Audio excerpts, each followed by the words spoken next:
On est venu premièrement symboliser le nombre de victimes dues à la prédation en France. C'est plus de 12 000 victimes, les chiffres sont sortis aujourd'hui. Deuxièmement, afficher notre ras-le-bol par rapport à la prédation et la non prise en compte de nos revendications sur le fait que l'élevage est mis en danger, l'élevage pastoral, l'élevage à l'herbe est mis en danger. On est sur trois types de revendications. Une revendication d'urgence par rapport aux indemnisations, c'est-à-dire qu'il y a une circulaire indemnisation qui doit sortir au 1er janvier, qui ne prend pas suffisamment en compte les pertes indirectes. La deuxième,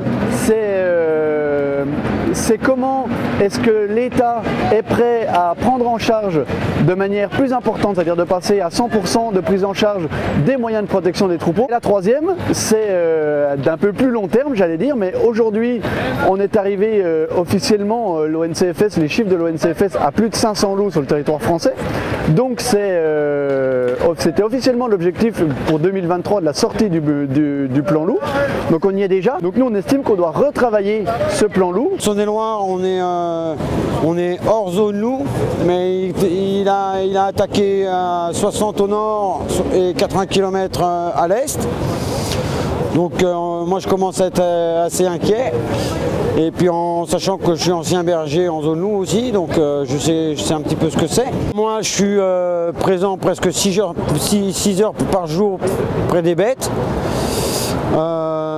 J'ai installé des chiens de protection, je suis en train d'en installer un troisième jusqu'à temps que j'en ai 3 par lot. En fonds de colonisation, je demande surtout qu'on puisse être aidé à financer et à entretenir les chiens de protection dans un premier temps, de façon à le tenir un petit peu en respect un petit peu, quoi. Les gens ils vont quand même pas arrêter comme ça tout de suite, mais ils vont devoir réfléchir en urgence sur d'autres pratiques, et tous les éleveurs sont pas prêts à changer, quoi.